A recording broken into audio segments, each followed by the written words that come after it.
Hey guys, this is your account man from YouTube and various other forums online. Today I'm doing a review of a brand new watch I got about less than a month ago. For those of you who don't know, this is a Lange Sohne 1, 18 karat gold case with blue hands. They only made this watch for about 3 years, and it's pretty sought after in the watch world. For those of you who don't know Lange, it's pretty exclusive, and they don't make too many. The brand in general, according to Time Zone, they make about 4,000 to 5,000 watches a year total between every single one of their models. And that's current. So they probably make less than, I would say, 600 to 700 Lange ones a year in all metals. That's platinum, white gold, yellow gold, and rose gold. So with the gold case and blue hands when they used to make it, there's probably less than 500 worldwide of these in this specific color with the blue hands. The ones now actually have 18 karat gold inlays on the dial at each one of these markers, and the hands are color coded. But a lot of people actually do prefer this model because the dial is really clean and has the really dressy blue hands that a lot of watches do incorporate, like Breguet for instance, and actually have a 5001 Portuguese that has the same thing, blue hands. And for those of you who are familiar in the watch world, Lange and Patek are the two finest watchmakers in the world. It's bar none. That's closed case. What they are famous for those who don't know, is their design and attention to detail and the quality of just the movement in general and the whole watch actually. Tradition over at Lange is actually hand engrave those balance cocks. Don't know if you can tell from the video, hopefully you can. But there you can see the movement moving.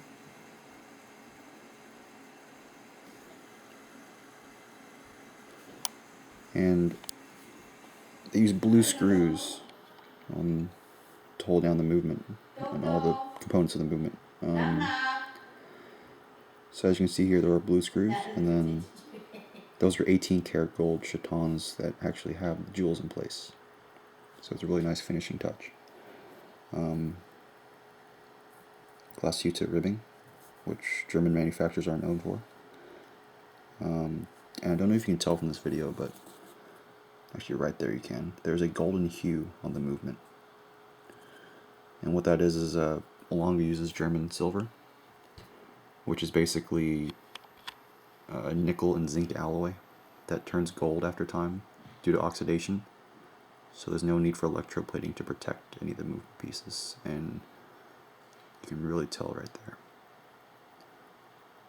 But if you ever get a chance to see one of these in person, it is really quite extraordinary. But they are nearly impossible to see them in public. So basically, I'll flip it back over, tell you a bit about the watch as far as the functionality. They have a pusher right here. That's basically the quick set date. So if you press it, and each one of those numbers on the left and right side are individually moving, so they don't move as a unit. So like if I press it really slow, you can kind of tell. We'll flip over to 0. Yep, there you go. And then 20, 21, 2, 3. As you can see, the 2 is not moving, it's only the 3 that's moving. So I'm going to go and switch it 30, 31, 1, today's the 19th, so I'm going to switch it back. Oh, okay. It does have a power indicator. This watch is actually rated at 100 hours, but Lange does stop the movement at 72 because there's a loss of rate. And basically the way you read this power indicator is when it goes to AB, it's off. When it goes to that top arrow, it's fully wound. So at that top arrow, that's a full 72 hours. And then after it goes to the second arrow, 12 hours have passed. Another 12 hours have passed. But then after that, it's 24, then 24. which is 72 hours. When it drops below that, there's an extreme loss of rate that they actually tell you about. And I don't know how they calculated that, but this thing is dead on accurate with that. As soon as that passes that arrow, I can see probably about 15-minute loss per hour, I would say. But yeah, that's how you read the power indicator.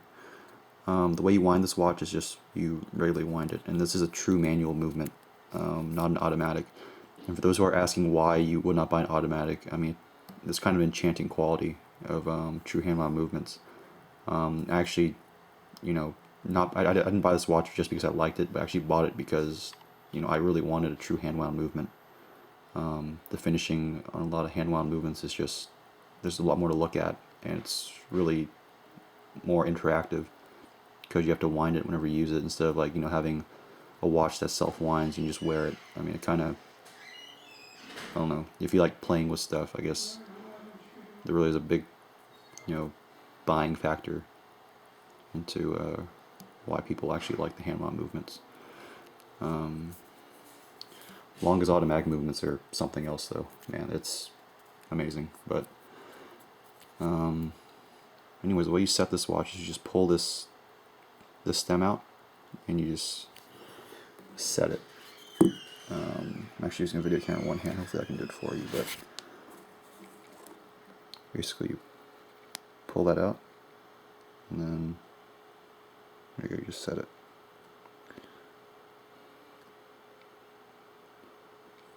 Push back in. It's actually the first 18 karat gold watch I've ever had, and this thing is extremely heavy. As I said before, I do have the 5001 Portuguese, which is a 7-day, 43.2 millimeter watch. That's a whole heck of a lot thicker than this, and I'm pretty sure this is heavier than that watch. And this is 38.5 millimeters. It actually does sit bigger on the wrist. I would put it on, but I do have a camera in one hand, and I really don't want to drop this watch or anything.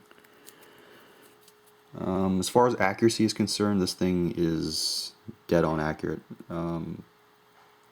It's probably, I would say, within a second and a half a day if you wear it. But a testament to their engineering is they say whenever it is cold outside, it runs fast.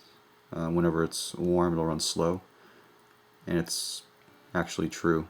Down here in Texas right now, it's about 40 degrees in the evening, and I can see this thing picking up probably about 10 to 15 seconds a day if I don't wear it. Let's say if I have it in